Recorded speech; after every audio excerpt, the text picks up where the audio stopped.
Right, I think we're just about ready to get going. So I just want to say to those of you already on the call, I'll keep on admitting people as they show up on the list. I just want to say hello and welcome on behalf of the Midlands Packaging Society.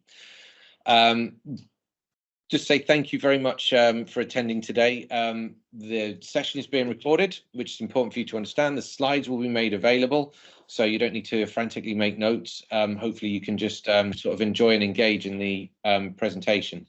Now, one of the things that you will see in the chat for today, and I'm going to copy and paste it again, and I'm going to keep on copying and pasting this to make sure that everybody sees this. You will see that Everett's actually looking to make this presentation, our presenter today, Everett, is looking to make this presentation interactive. So I'm going to encourage all of you to go to this link and then use the code 1418980 in order to join Everett's interactive session. Now, once you've got to that page, Everett, I'm just going to take the screen share. Once you've got to the Menti Meter and you've put the code in, you're going to end up with this page here, and I'll be interacting and joining in.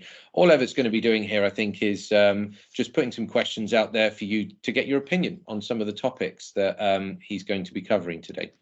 So Everett, if you'd like to take the screen share back. So yeah, I'd encourage all of you, just whilst I'm doing a quick introduction, log on to menti.com, use that code, and just sit there and wait with that screen on your browser there. And when Everett's ready to sort of look for a bit of interaction there from you, it'd be great for you to express your opinions.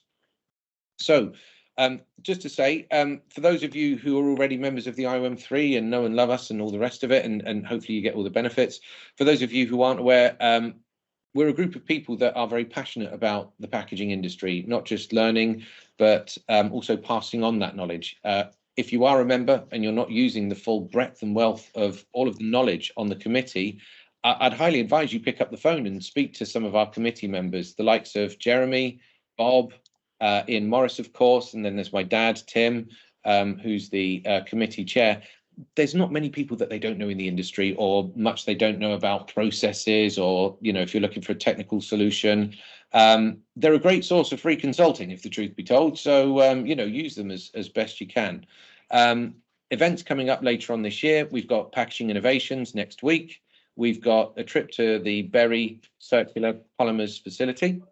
We've got a visit to Linney's then in April, graphic packaging in May, and then Pack to the Future, our big event for the year, is 24th of July. So, you know, please have a look at our website there, the Midlands Packaging Society, and you can see what's going on. So moving on to today then, I'd really like to introduce Everett to you. Now, Everett, since 1989, had worked for a pre-press company in the Netherlands, where he worked very closely with Tetra Pak. And he was the key account manager for the Unilever pre-press. So you get the idea, hopefully, that Everett's experience is quite substantial in terms of how long he's been in the industry, very much around the artwork pre-press management side of the industry. In 2016, he did go self-employed and founded Design to Launch Limited. Now, this is a really interesting company. When we prepared the session, Everett and I had a fascinating discussion talking about some of the key topics and problems in our industry that he looks to resolve, and I think he's going to cover some of those today. But, you know, at its core, it looks to optimize print designs within families, reduce inks, optimize cost, optimize CO2e.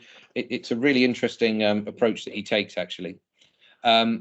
And then in December 2022, Everett made a really good decision and moved to the UK with his family. So now he's enjoying all the lovely weather of the UK, of course.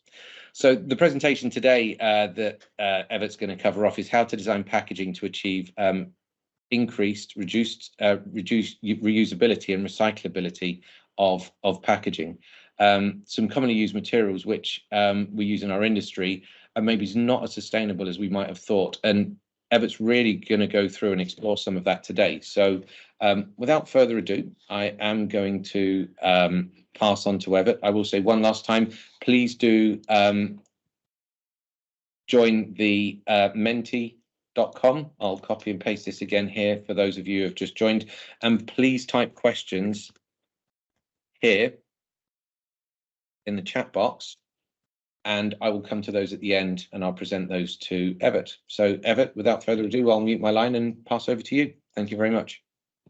Good, excellent. Thank you, Liam, for the kind introduction. Just bear with me for a sec. Yeah, so although Liam's already given the introduction, this is me. My name's Evert Oerkirk, which is the English pronunciation. The Dutch pronunciation is Evert Ouwerkerk. That's my native language, Dutch. English is not, but I'll do my utmost to getting the message across in a comprehensive way this afternoon. Indeed, I've been working in the industry since '89, and what I do is based on 4 pillars, actually, which is graphical knowledge, packaging expertise, project and/or stakeholder management, and process optimization, all within the packaging print, design to print arena.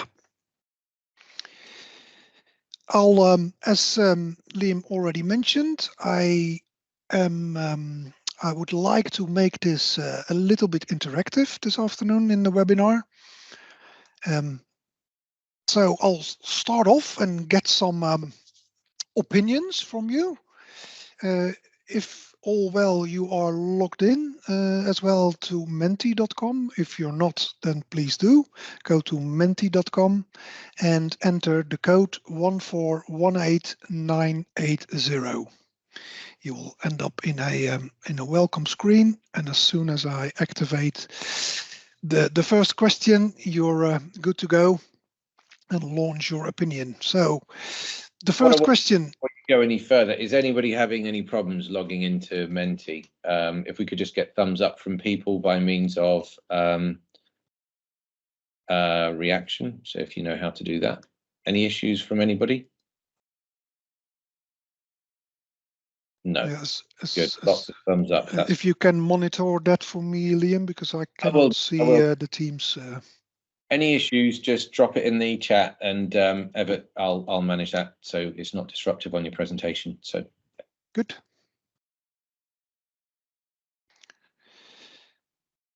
So, if all well, let me activate it. Yes, okay. So this is now open. And when it comes to sustainable packaging, I've got 3 sort of lines here, and I'm asking for your opinion. Packaging design has little impact, strongly agree or disagree. Inks are environmentally hazardous, agree, disagree. And the printing process has low environmental footprint. I'm keeping the results hidden for a while until most of you have entered your agreements, disagreements, and then I'll show them on screen, which is a good kickoff to what we are going to discuss further in the webinar. Okay, got to see the results building up. Got 18, 20. Okay, good. Well, let's show them on. Packaging design has little impact. Most of them are on the disagree side. Inks are environmentally hazardous. That's slightly out of the middle to the agree side, and printing process has low environmental footprint. That's more a bit to the disagree side from the middle. 20 reactions so far. I do not know if there's more coming in. Okay, good. Thanks for your opinion there. Most of you disagree with the packaging design has little impact. I think so too, and this is going to be shown through the webinar as well. Environmentally hazardous inks. Okay, well, right. I've got some very useful information for you there this afternoon, and also about the printing process, whether that has environmental footprint. Excellent. So let's crack on. First thing is a sort of basic information for you, and that is about ink formulation. Ink formulation, as a rule of thumb in general, although it can vary, has got a build-up of sort of 3 categories. The biggest category is the vehicles, the binders and the solvents, which is more or less 70% of the formulation. Then it comes to 20% pigments, so the colorants of the ink, and then around 10% of the additives. That changes because ink is formulated to a printing technique. So printing inks for flexography are really different in terms of formulation than opposed to offset litho ink, for that matter, or inkjet printers. Different formulation there as well. So what you can see here, that there's solvent-based inks, there's water-based inks, and there's bio-based or resourced inks. And these are there's many more ink families, but these are the common ones we're going to discuss today. But that formulation varies. So the pigments are there to use to create a visual effect and color impressions. Binding agents ensure that pigments are evenly spread and can bind to the surface of the substrate. Solvents improve the fluidity and viscosity of the ink relative to the printing technique and the conditions. And lastly, these additives change the physical properties of the ink to make them suitable for different situations. Furthermore, also relevant for today's topic, the drying method has a significant impact on the composition of printing inks. And these drying methods, they can vary via absorption, oxidation, polymerization, evaporation. But that has all little or big impact if we're talking sustainability in terms of printing. Second thing which is relevant to know, there's the European Printing Ink Association, EUPIA, and they have drawn up its own self-regulated guideline for the selection of raw materials for ink and food packaging. Raw materials classified as carcinogenic, mutagenic, reprotoxic, or toxic are banned from use. And this may concern then pigments, solvents, binding agents, and additives. The EUPIA has drawn up this exclusion list of materials based on hazard classification and toxicological evidence, with the goal of protecting the environment and the health of employees and consumers. So this is where the exclusion policy is for. It's for protecting health and safety of workers in ink and printing industries, as well as the end users of printed materials.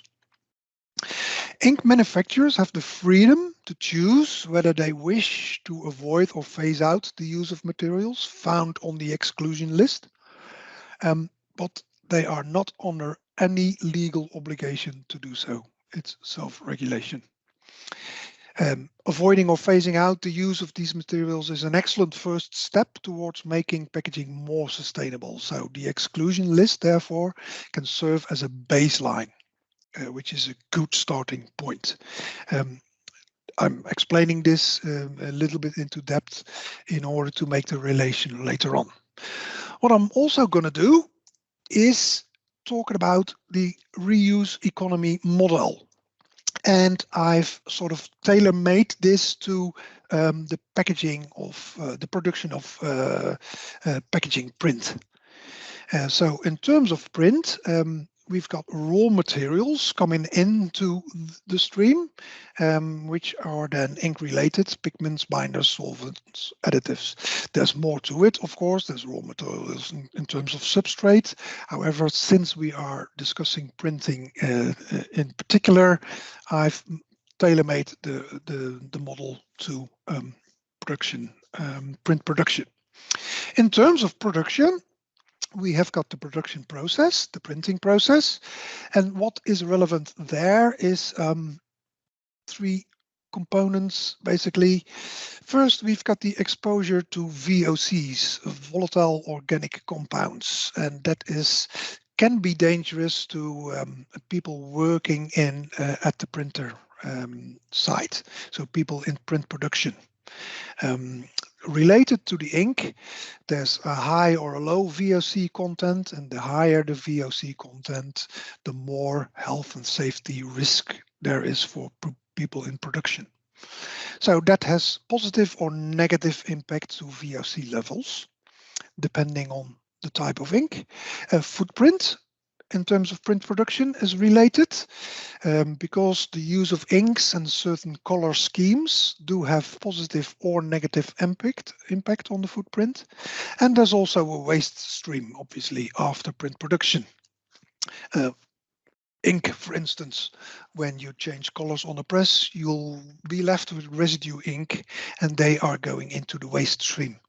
And again, depending on the type of ink and system we use, that can have a positive or a negative impact.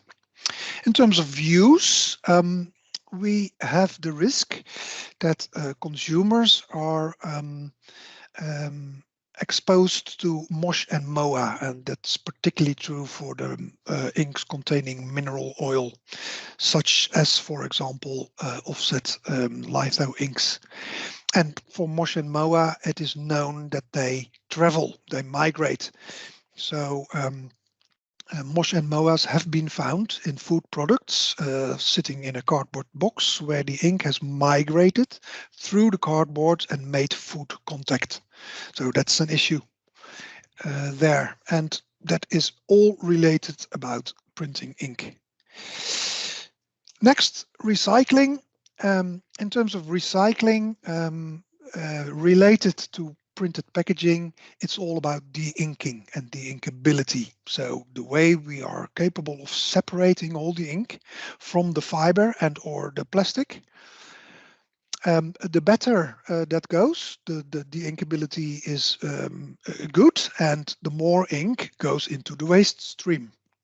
And then again, that has positive or negative impact into the waste stream, depending on the formulation and the specification of the ink. So I'm going to use this model throughout the webinar in order to sort of give you a few scenarios and show you the effect in the model. What I'm also going to do is make it related to our strategies. So the options for reducing the impact of packaging printing on people and the environment can easily be connected to a number of strategies on the R ladder. Higher up are the themes which the least impact on ecosystems, and lower down the highest to the highest impact. So highest up is rethink, and in terms of recycling, which that's lowest on the ladder. And printing and use of ink, therefore, can be related to rethink, reduce, resource, and recycle. Okay, well, let's have a look at the first one, recycle. As said already earlier, printing ink affects the recycling of packaging. In simple terms, this concerns the extent to which ink can be removed from the substrate, such as paper, cardboard, and plastics. In case of paper and cardboard, the inking is a separate process. And for plastic, inks are removed during the washing process, during which other contaminants are also removed from the material. The better the ink can be separated from the paper, cardboard, or plastic, the cleaner and less colored the recyclate will be, resulting in high-grade recyclate with a quality that is more or less becoming the same as that of virgin material. The extent to which printed packaging can be effectively de-inked depends on two parameters, the substrate and the type of ink. Schematic in terms of de-inking, as far as paper and cardboard are concerned. It is a separate process and it's based on the principle of flotation. First, the ink is separated from the fibers using chemicals and driven to the surface with the help of air bubbles. You can see that happening here. So this is a close-up of the inking station here. And air goes in, small air bubbles. These air bubbles contain are mixed with a chemical, and together they blow the ink particles to the surface, and then the ink particles are removed with a skimming device together with the foam.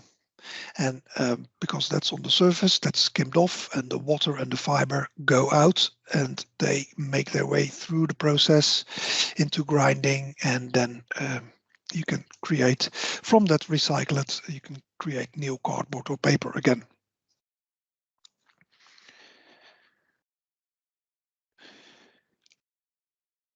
To determine the extent to which a printed product can be effectively de-inked, the International Association of the De-inking Industry, INGEDE, so-called, has developed a test procedure in collaboration with the European Paper Recycling Council, the EPERC. And this so-called INGEDE Method 11 leads to de-inkability scores with the following ratings: good, fair, tolerable, and not suitable for de-inking. So that means, in effect, that if you have a printed product where the inkability score is very good, so to speak, the rating is good, that means it can be separated 100% from the fiber, and you end up with a clean recyclate. That looks like this. This is the result. So that's clean pulp versus colored pulp. However, a poor de-inkability score does not necessarily mean that the substrate is not recyclable. It merely indicates that the recyclate will contain more grayish color, which you see on the picture over here. This only affects then the value of the recyclate and its applicability. To date, the market is still expecting clean recyclate, close to virgin material, right? And in terms of applicability, the presence of residual ink in the material could also mean it contains MOH, so mosh and moa.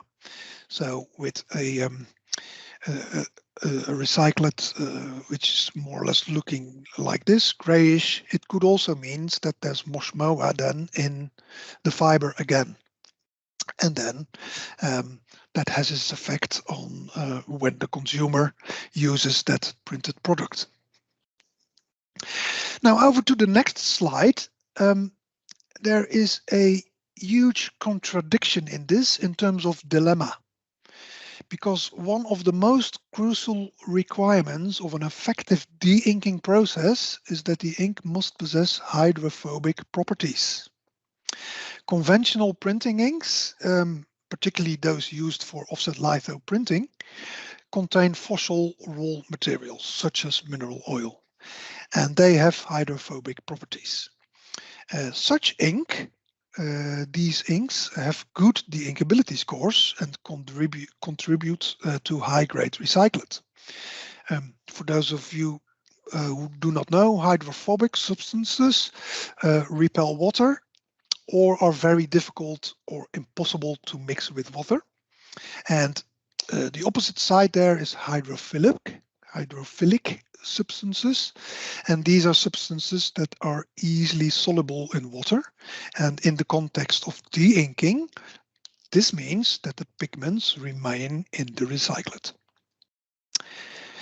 But good de-inkability, so hydrophobic property ink, at the same time have a relatively high impact on people and environment due to the percentage of harmful substances, such as VOCs, for example. And the reverse there is also true. Water-based inks have poor de-inkability, as you can see in the scheme here, due to their hydrophilic properties. But water-based inks have lower VOC.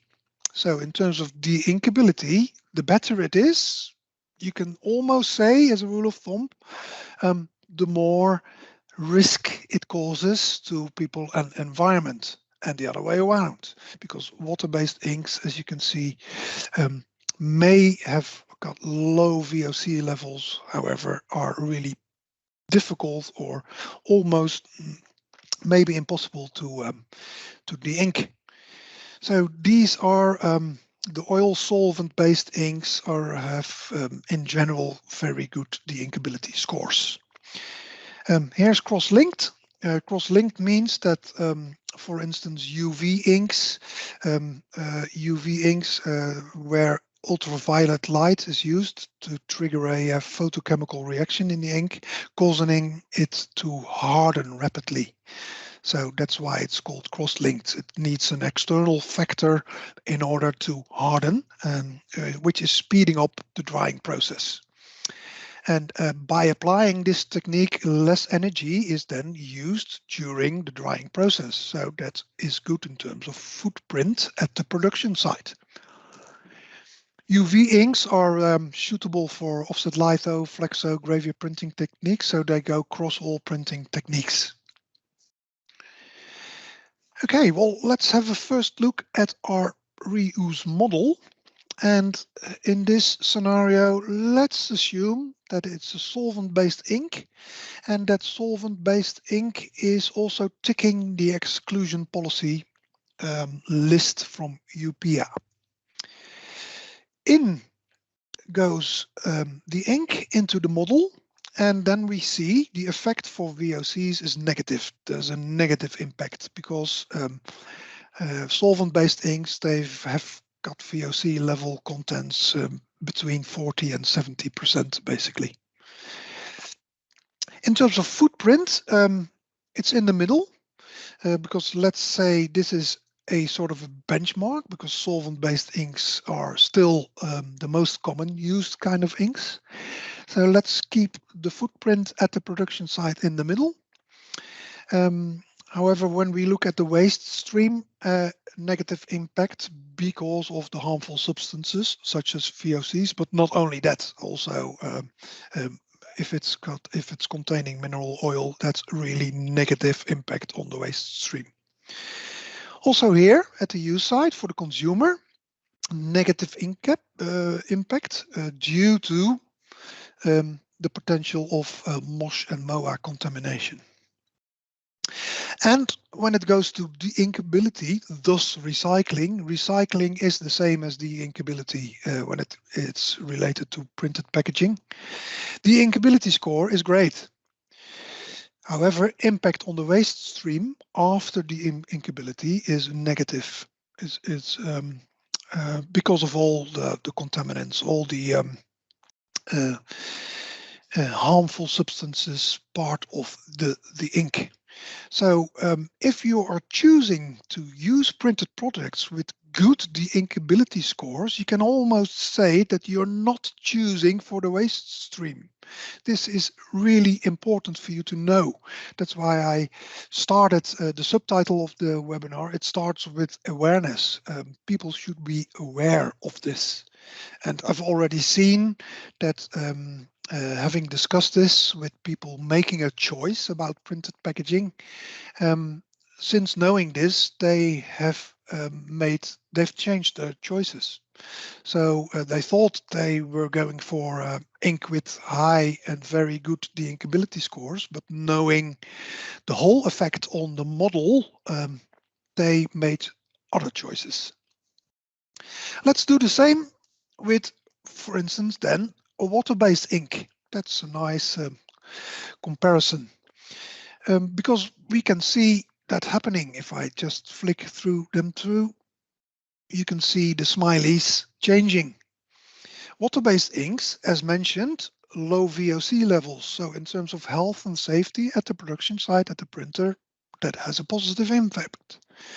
It is still no, not still. It is negative to footprint, however, because the drawback of water-based inks is that they just need more time to dry on non-absorbent substrates. So one of the major challenges flexo and gravure printers are facing when using water-based inks is press efficiency. The press speed is limited, and it takes on average 2.5 times more energy to dry water-based inks. So while it's got a positive impact on VOCs, the impact on footprint at the printer site is negative because of more energy is consumed in order to let them dry. And the printing speed is limited there as well. Waste stream, you could say arguably that it improves little. However, water-based inks and low VOC levels does not necessarily mean that it doesn't contain harmful elements. There's a big reason for that. As said, the more water you put in ink as a vehicle, it needs compensation. So additives are added to that ink. So that 10% part I showed in the beginning, the additives there are then added to that ink in order to compensate for the drying method. So these additives can be really aggressive, and therefore water-based inks by default are not necessarily totally environmentally friendly. The benefit sits more at the VOC level content. Same goes for MOSH and MOA potential. The risk is still there. It might be little improvement, but not necessarily so. The inkability is then poor for water-based inks, as we've seen, and the impact on the waste stream, again, same. It might be slightly better, but not necessarily a positive impact. So these are two types of ink, solvent-based, water-based, when we are choosing for recycling, thus the inkability. This is what waste stream looks like. So I always say de-inking equals waste stream. The residual stream that remains after de-inking or washing contains harmful substances resulting from the composition of the ink: pigments, binding agents, solvents, additives. Therefore, this residual stream, the waste stream, is considered and disposed of as chemical waste and is usually incinerated. That's what it is. Now, another strategy, still related to ink, resource. What if we can make our inks bio-based? That would, in theory, solve quite a lot of issues. A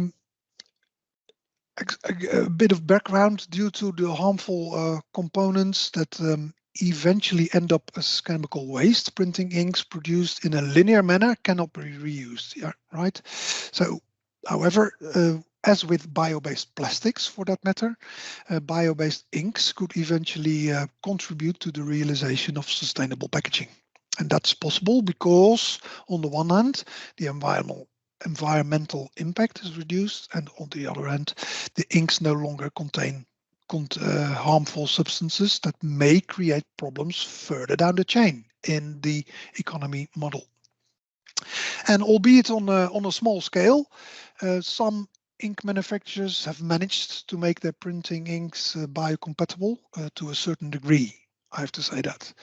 And these inks are made using mostly renewable raw materials and do not contain any VOCs, which is very positive. Materials and chemicals are biocompatible if they are not harmful to ecosystems and can be safely incorporated into natural processes or new products.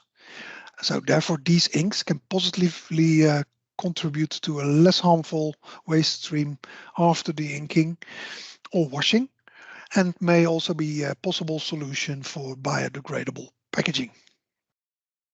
let's have a look at the model again.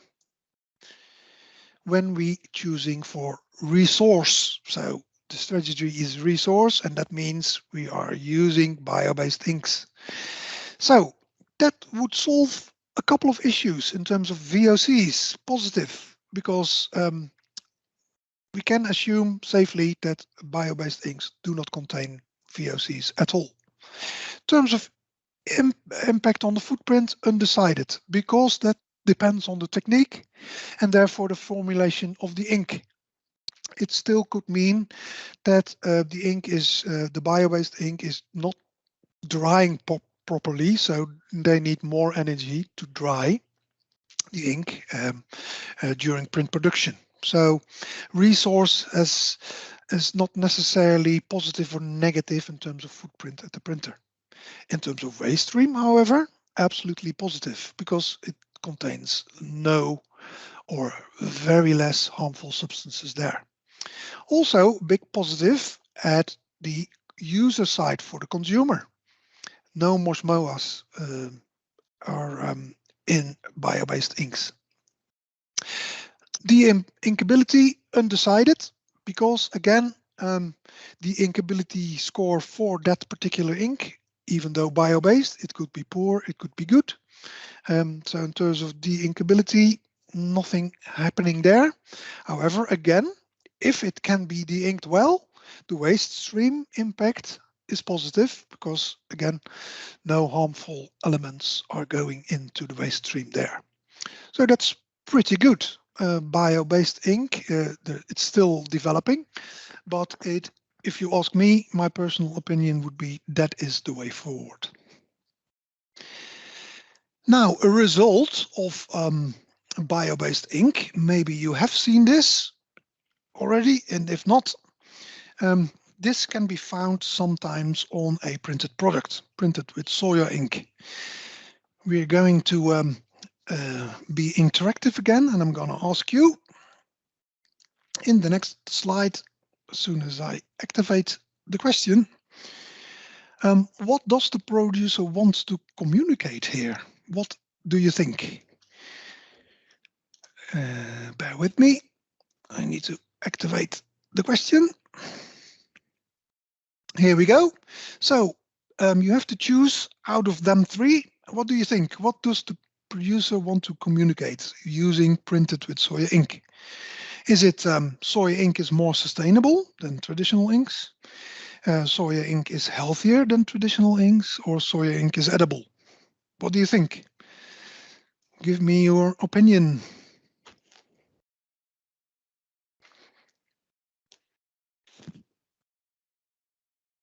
All right, results are flowing in. I think I'm going to publish them, and let's see how we go. Oh, excellent. We are on 89% who think that soy ink is more sustainable than traditional inks. 11% soya ink is healthier than traditional inks, and around 5% may think that the producer wants to communicate that printed with soya ink, that the soya ink is edible. All right, interesting. Well, the thing about this claim, it's not even a certification. It may imply that it's a certification, but it's not. I've been looking up the criteria for when you are able to use this logo on your printed product. The criteria for this are hard to find, which is already pretty suspicious if you ask me. But after some research, I found out that you are able or allowed to put this logo on your printed packaging when only 20% of the oil component in the ink is soybean oil. So if the oil component, look at back at the ink formulation, 70% are vehicles, binders, solvents. So out of that 70%, if only 20% of the oil part of that ink is made out of soybean oil, you can already put this logo on your product, right? Furthermore, there are no requirements for other ingredients, meaning binders, pigments, and additives of the ink. No requirements at all. So whatever in terms of additives is in there, as long as there's 20% soybean oil, you can use this logo. Nor is there any requirement for the cultivation of the soybeans used. Also pretty important, because if maybe, as you know or may not know, footprint for cultivating soybeans is rather high. So I think, in my opinion, this is slightly misleading, right? Using a logo like this printed with soya ink. However, the true benefit of soya ink is that it contains very low VOC levels. That's basically the positive effect of it. But as seeing that the difference in your opinions, that it creates what does the producer in fact want to say here? Valid question, if you ask me. Ink formulation related to bio-based inks. Here are we again, 70-20-10. In terms of formulation with effect to bio-based ink, all the ink manufacturers so far have not been able to replace the pigments in terms of renewable. So to date, ink manufacturers, they have been unable to create a fully biocompatible printing ink. And that's mainly due to the pigment component of the ink. Most raw materials used in pigments are not renewable or degradable, for that matter. And besides this, there are also specific differences between the colors. It's different for black than it is for cyan blue. Black printing ink contains carbon black for coloring, and that's based on soot. So if it were possible to acquire the soot from, for example, burning coconut shells, black printing ink could theoretically become fully biocompatible, fully bio-based, 100%. Which leads me to the next picture. So if we can do that for black, then black printing ink could become 100% bio-based. Also, not commercially sold though, but I know an organization who is in the phase of studying and doing research on using turmeric, which you see here, turmeric, and use this as a color pigment for yellow. So then the yellow process color for printing could become, in theory, also 100% bio-based, because then the colorant comes from turmeric and not from a non-renewable source. As far as I know, but the world's developing rather quickly, there's no alternatives yet for magenta and cyan. These are the basic process colors needed in order to create full color print. But again, it might develop, and over time, ink manufacturers or researchers might be able to come up with a solution for it. But again, it's good for you to know that the pigment component out of ink is the problem in order to get to 100% bio-based. Good. That was recycling and resource. Over to reduce. Reduction is a big thing in print production as well. And there's a lot to gain there. Against the model, here we are, the economy model. Let's get my pointer back. Here we go. So as far as print production, traditionally, most of the packaging printers are printing CMYK as a base color for full color, and then a lot of extra colors, right, which are mostly coming from the Pantone color system. Right now, currently, there's over 2,000 Pantone colors to choose from as an extra color, and they are being combined with the process colors, and that will give you your 6 to 8 to 10 color printed product. again, we will have a close look of the effect of color reduction in terms of VOCs, in terms of footprint, in terms of waste stream, MOA, waste stream here, and the inkability, because that color system is used with solvent-based inks, water-based inks, and bio-based inks. First, a little bit more explanation of why this is the case and why we can reduce.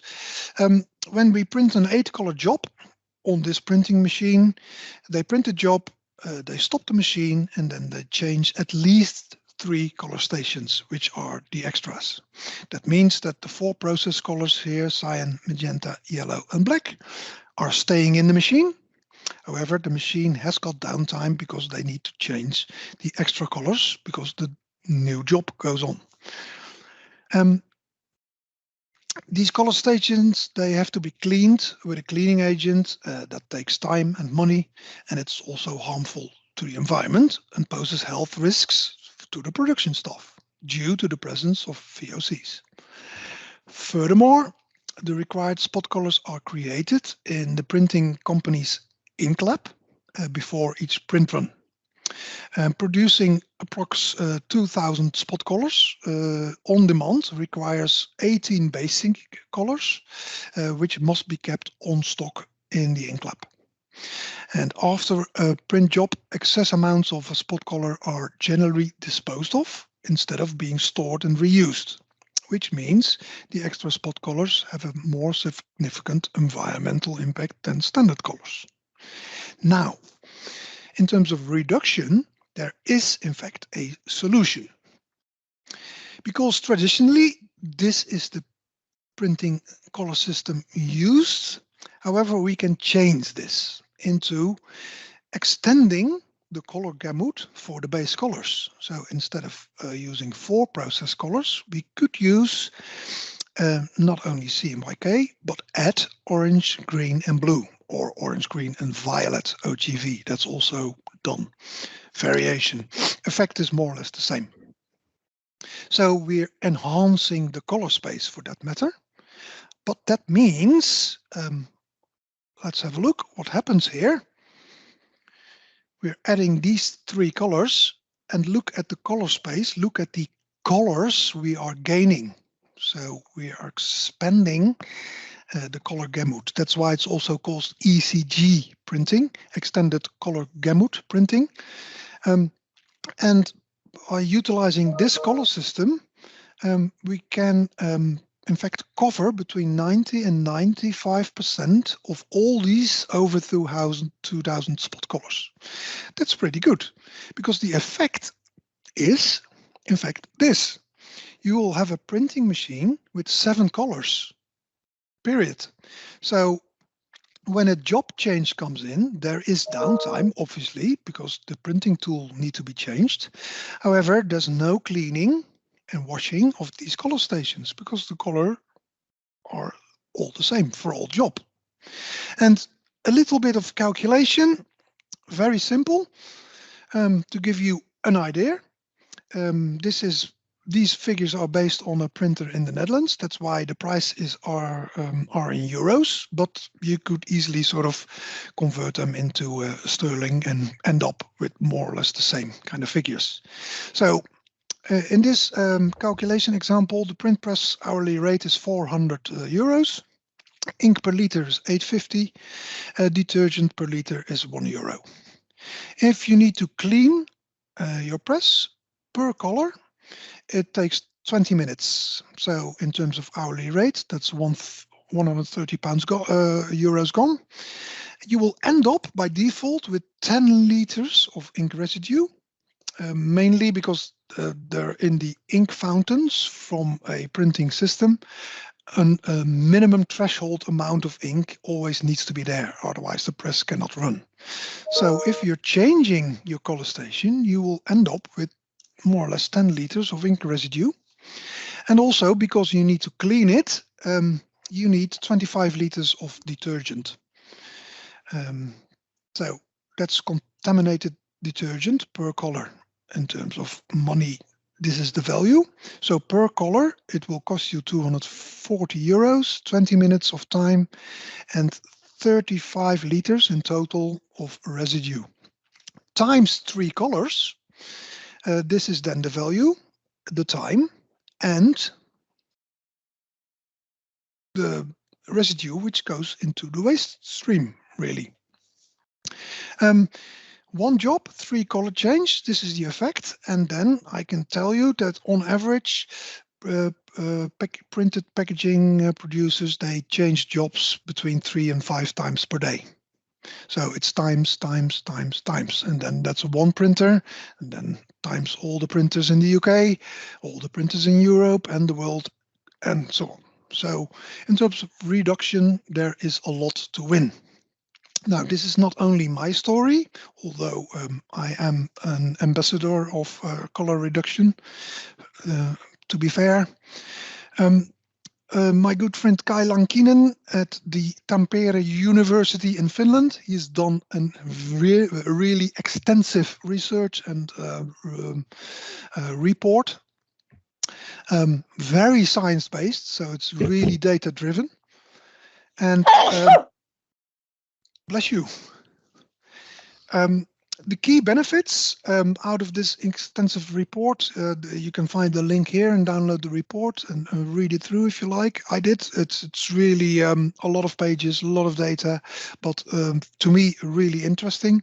The outtake is that for ECG printing, so 7-color printing, there's a general 21% of ink saving. Reduced footprint, 50%, reduced waste substrate, 63%, reduced setup time, 72% win, and at least 97% of reduced washing solvent. So big wins. It has got a huge potential in terms of reduction. So reduce in the model. What if we use a 7-color system instead of 4 colors plus all these added colors which we had to change all the time? In terms of VOC, no, nothing will happen because we can use this color system with solvent-based inks, water-based or bio-based. So that this is related to the ink and not to the color system we're using. Footprint, however, absolutely positive impact because it's less detergent, less residue, less energy, all reduced. So impact on the footprint is absolutely good. Also positive impact on the waste stream because again, less of it, less residue, less contaminants, and so on. In terms of consumer and potential for Moshmoa, undecided because again, that's related to the ink we're using and has no relation with the color system. And in terms of the inkability, also not undecided because that depends on the ink morally and also then what goes into the waste stream. So the benefits of reduction, they sit here. Footprint and waste stream at the printer. It is the reduction win at the production facility at the printers. I've been discussing a 7-color system, but there's even more good news because I mean, this is the color Bible. I used to work it when working in Prepis. We've been using the color Bible for decades, really. And in this book, you can find over 75,000 colors in gradation of 5%, only out of CMYK, 4 colors. So with printing 4 colors, you can already make more than 75,000 colors in gradations of 5%. So this color Bible was used really intensively only 30 years ago.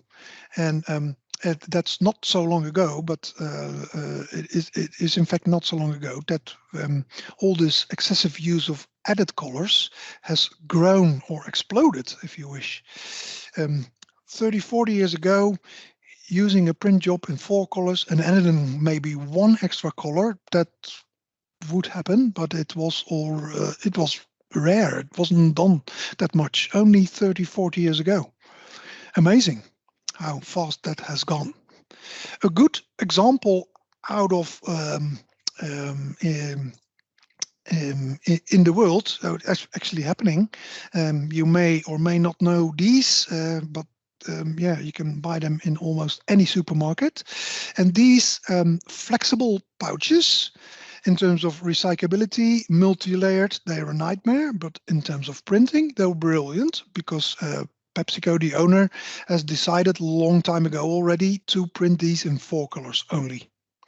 And they can therefore produce them 24/7, and they can also combine these foils on one reel because the color system is the same, and the flexibility and therefore the reduction has grown significantly. Now, I do not have, it would be interesting, but I do not have sales figures because it would be interesting to see what happened when they introduced these new designs in 4 colors only, and what happened to the sales figures there. Did they all of a sudden, did they go up? Did they go down? I don't know. Can only assume. But my gut feeling is that the fact that they were printing these in 4 colors instead of 6 or 8 did not significantly impact sales figures in terms of selling them to the consumer. Another interesting one, we can also combine strategies, so reduce and resource, for instance. Well, here we go. What happens then? If we combine them two, so let's see the impact in the economy model. Positive impact on the VOCs because of resource, bio-based inks. Positive inks on footprint because of reduction. Positive impact on the waste stream because of resource. Positive impact on moshmoa risk because of resource. Positive impact on the waste stream because of resource, and the inkability not decided because again based on the type of ink and hydrophobic and or hydrophilic properties. That is the sort of the switch which makes it de-inkable, yes or no. But as you can see, combining these 2 strategies, reduction and resource, you gain a lot of green smileys all along the way in the model. The last one, and I'm coming to the end of the webinar as well, Reth Ink. When it comes to printing on packaging, the most sustainable printing method is no printing at all. At the moment, that may sound like utopia or a bit stupid, but it certainly won't hurt to take another wide look at the existing and often historically developed situations. So we could sort of pose ourselves questions and trying to answer them again. So why are we printing on the packaging? Why are we using printing technique X rather than printing technique I? Or are our assumptions about quality still correct? Does the packaging require this many colors? Why are we using metallic lacquer? What value does the additional finishing, laminate, lacquering, finish, varnish, foil, add to the product? Answering these questions can help examining the packaging and the printing thereof from an entirely new perspective. There are some nice examples of Reth Ink. This is one. Practical example, natural branding of vegetable and fruit, whereby a laser is used to remove the pigment from the outer layer of the skin of the vegetable. And then the information is imprinted with a laser, and it replaces the printed labels that were previously stuck on the project. So, good thought exercise, good example of Reth Ink. And there's another one. This is really hot from the needle. Really recently that Sprite has started communicating that they are actually stripping off their labels and do not print it at all, and try to make the recycling easier. So there you go. Here's your Reth Ink example. And they've actually done it. They've said, all right, most sustainable way of packaging print is no printing. There you go. Here's your example. So, finishing the webinar, coming to the end, I'd like to have your opinion again. And I would like to know, based on what you've seen, what you've heard, what I've told you, what would your first choice be? And you have to make a choice out of these four. Would it be then, would you choose for inks with good de-inkability scores, so you end up with clean recycled? Would it be reduction and using a different color system? Would it be bio-based inks? Or would it be Reth Ink? So what strategy would you apply on your printed products if you were in the position to do so? And as said, you can only choose one, but it's interesting to know what your choices are after this little session. So results are coming in, building up. Let's start publishing. Oh, interesting. Interesting. Almost half of the audience would go for Reth Ink. Good choice. Highest on the ladder, for that matter. Bio-based inks reduction. Reduction is, I can very well understand that choice as well, because color reduction you can start tomorrow if you wish. It's already there. You don't have to wait for any development, research, study whatsoever. It's there. So good, yeah, interesting feedback. If anyone would like to comment on it, please do. I have questions for you, Evert. Yeah, sure. So I'll come in. First of all, I just want to say thank you very, very much indeed. That was, there you go. Do a little applause for you there, mate. It was really good. We do have some questions. We have gone a few minutes over already, so I'm going to make these a quick fire round of questions. Anybody that needs to jump off, feel free to do so. The recording is going to continue, but Evert, if you're able to continue on for a few minutes, we'll cover off these questions. Those of you who can stay, please do.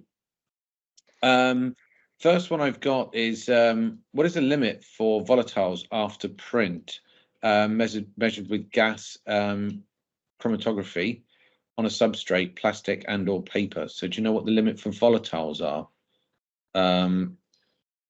as measured on a gas chromatography? No, I wouldn't. I don't. I'm not sure if I understand the question. I think. Well, Patrick, you're welcome to unmute yourself and jump in. Hoe gaat het met u? What is the legislation of the volatiles? What is acceptable? We at Mondelez, we used 20, but I remember that was not a legislation. That was a branded limit, in fact. So I was wondering if there is any official legislation for it. Not in terms of VOCs, no. As far as I know, they're not. What I can tell you is that when you choose for water-based inks, VOC levels are up to 5%. That's pretty low. Yeah, that's right. Yeah. Thank you very much for that. I've got one from Ton Knipshire. Isn't the risk of mosh-mower migration not related to temperature? Is the question from Ton. Related to temperature, no. Ton, if you maybe can unmute and. Right, can you hear me? Yeah, go ahead, Ton. Okay. Hi, Ton. Hi, David. I always thought that the ideal temperature for mosh-mower to start migrating, and I know this from cardboard, is above 25 degrees centigrade. And below that, it hardly migrates. That's what I've been told by people who say they know. Okay, that's interesting. I've never seen that in any report about mosh-mower. The mineral oils start becoming more liquid again, and that makes sense. And tend to migrate faster. So with deep freeze packaging, for example, it does not have an effect. That could very well be. Then you've taught me something which I did not know yet. Which for is one. exactly what But the packaging- Moshmoa and migration is also true when printed on flexibles, by the way, because it also migrates from the printed part to the part you wind up in the reel. Correct. So the migration is not. It's exactly what the Packaging Society is about. Just Everts, the presenter, doesn't mean that we can't educate each other. So, Tom, Exactly, thank you very much for your input there. Really appreciate it. Really appreciate You're it. welcome. I've got Ben Hetzel has asked, what are the typical byproducts of ink incineration, and are scrubbers needed to remove further harmful compounds when entering the atmosphere? So we're talking about ink incineration there, Evert, if you're aware of the incineration process and some of the details around that. No, I haven't got details on that. That would be research and report as well. What I can say is that I've done research on a fact sheet, been talking with waste managers, and one waste manager had their own incineration process. I didn't disclose any details about it. And for the other waste manager, it was just stored in barrels, and it was been picked up by another company, and then it goes out of the door, and then they do not know there either. Ben, just to say, if that's a really important question to the work that you're doing today in your own organisation, my dad, Tim Barbary, the chair of the Midlands, we've got a relationship with the guys at BIFA. We can extend that question out to those guys because, of course, they've got extensive incineration capabilities themselves. I'm led to believe with most incineration, and I don't know about inks specifically, that there's less than 1% nasty stuff that really gets out of the chimneys on incineration. But please don't quote me on that. You know, if it's really important, please feel free to reach out to myself or my dad and Tim Barbary, and we can forward the question on to BIFA, see if we can get back to you with something useful. Okay. Yeah, I'd be interested in that as well, Liam. Okay, well, Dad, if you're out and about in the that one there, I'll forward you that question. We can go and find that one out. So next one I've got from AJ, which is for Bio Black. Would there still be a challenge with infrared optical sorting? Yeah, good question indeed. Yeah, that is the case. So if you would print your packaging black all over, even with Bio Black, it will still give you a problem with near infrared sorting indeed. Yeah.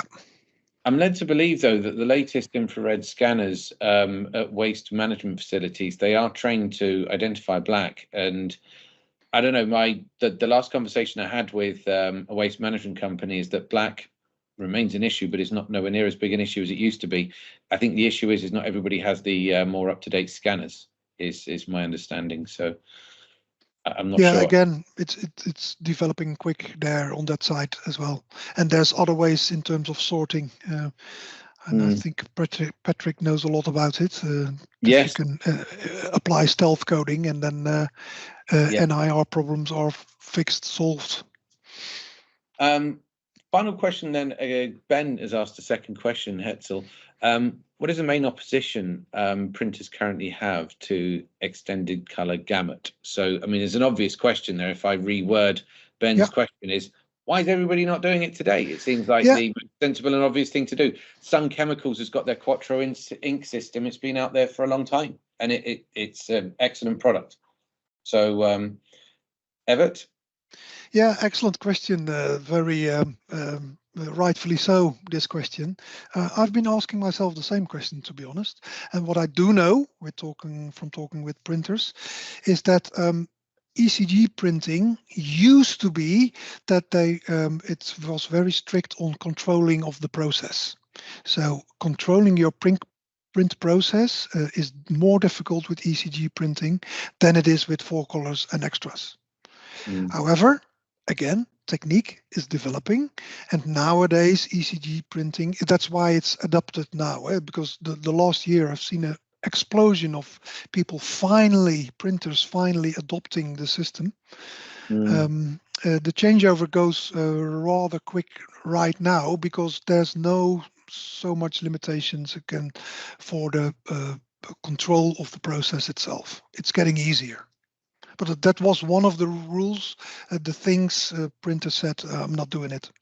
Well, this is very central to the work that you do, actually, Evert. I mean, where I used to work for Amcor Flexibles, and we tried to introduce 5, 6, and 7 color systems for some of our customers at the time in the dairy market. In fact, there was always a huge resistance from the brand management side of an organization that these ink color systems would detrimentally affect the look of the brand on shelf.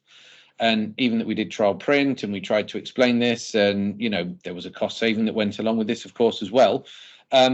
We hit some roadblocks, I have to say. There was no amount of samples or cost savings we could offer that would entice them into this route. So where you have seen success in the past, how have you managed to deliver that? Because I think we can all agree that this reduction option and it is really the way forward, and we should all be doing more of it, maybe. It's absolutely. With the multitude of stakeholders within an organization, everyone's got their own agenda.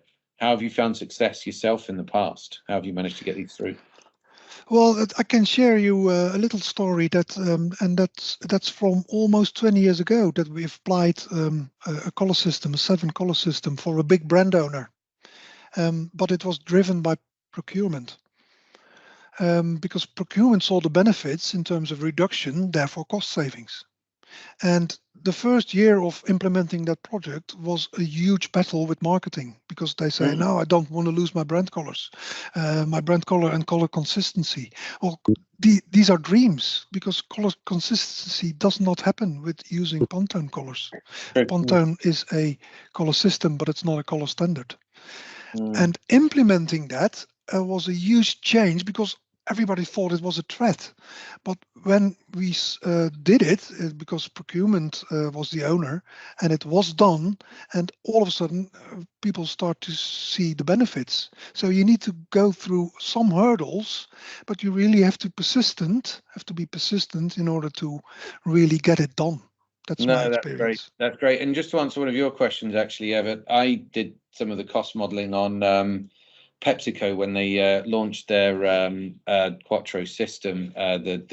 Myself and my team at Benchmark here, we did the cost modeling on it, and their sales didn't drop a single point. So yes, right, okay, interesting. Thanks. Project for all those years ago. We were at least on the sidelines on that one. So a few more things coming through. I'm going to try and race through these a little bit. So talked about a lot about recycling. Any recommendation base for bio-based substrates? Again, Tom's question. So for home composting, for example, does the ink system affect like home composting and these things? I mean, I've seen evidence that it doesn't, but do you have a different experience? Traditional inks do, but in terms of bio-based, that could be the ultimate combination. So using a bio-based ink on a compostable substrate, that's fantastic. Yeah. Jenny Greenwood has asked a question here. Is there a color Bible for ECG printing? It depends on the color system. So there are a few providers. So there's Equinox, which is a color system based on that principle. They've got their own color Bible. There used to be Opaltone in the past. They had their own color guides, like you have the Pantone color guide printed. They had their color Bible. I know of a printer who's an ECG printer. They made their own color Bible. So colors you can pick from. So there's no standard as such, which is a downside. But it is there, absolutely, yeah. Jenny, most of the, and I'm sure Evert, you would agree, most of the time I've seen ECG printing where artwork has been reformatted to an ECG standard, it's all done by software and CAD systems. It's not done by, a Pantone book.